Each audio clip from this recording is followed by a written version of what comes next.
Contributions of the Cholas.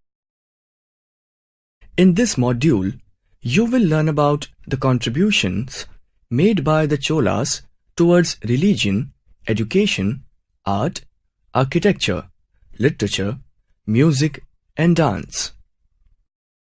The Chola dynasty was one of the longest antique ruling dynasties in the history of southern India. The Chola kings followed Shaivism. However, they were also tolerant towards other religions such as Buddhism and Vaishnavism. Temples and mutts were the centers of learning.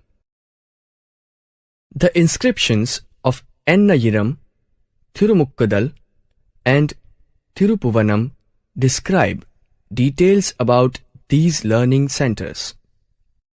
The development of Tamil literature reached its zenith during the Chola period.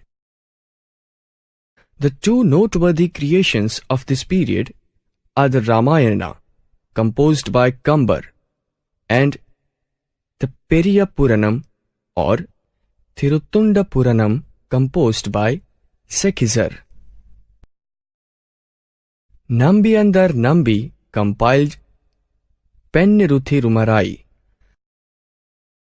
The Savit works of Muvarula, Kulothunga Pillai Tamil, Thakayakkaparani were written by Ottakuthar.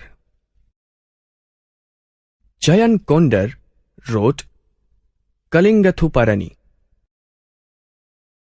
Great scholars such as Ilam Puranar, Nachinar Kiniyar, and Parimelazar belonged to this period. The Dravidian style of art and architecture reached its perfection under the reign of the Cholas. The chief feature of the Chola temples is the Vimana. More than 70 specimens of such temples are found in the regions between Lower Krishna and the Gulf of Mannar. Tiruchirappalli, Srirangam, Tanjore, Kumbakonam, Chidambaram, Thiruvannamalai, Trivandrum, Suchindram, and Udupi are the chief centers of Chola art. The early Chola architecture was known for its simplicity. The Vijayalaya Cholasavaram at Nartamalai and Ivarakoil at Kondumalur belong to this period. Later, the Chola architecture was more imposing. The finest examples are the Brihadeshwara temple at Tanjore and the Siva temple at Gangaikonda, Cholapuram. The height of the Vimana at the Brihadeshwara temple has 13 tiers and rises to nearly 216 feet over the Garbhagriha. The later Chola architecture was more graceful and less imposing.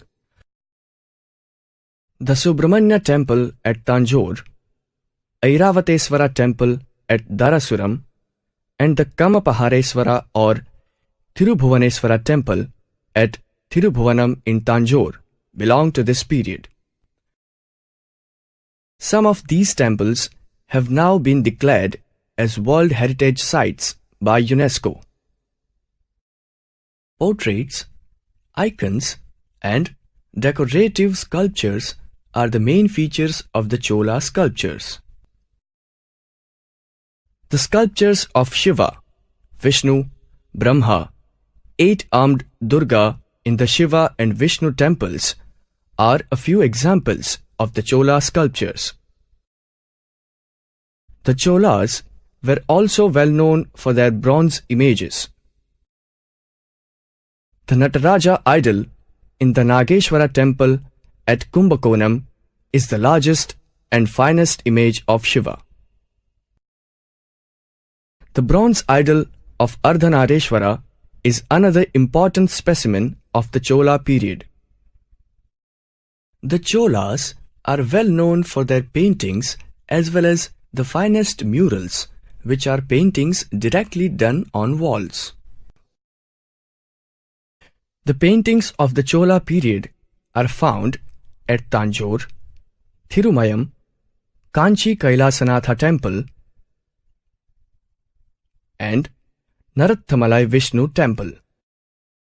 Music developed as a fine art during the Chola period. This development provided the basis for the foundation of Carnatic music. Bharatanatyam as a fine art was also developed during this period. The imperial Cholas, who ruled from 850 AD to 1279 AD, played a significant role in the Tamil region for about 430 years. They made an impressive impact on polity, Tamil literature, temple architecture, music, and dance. They were the only imperial power who extended the empire overseas and spread the glories of the Tamil culture across the world.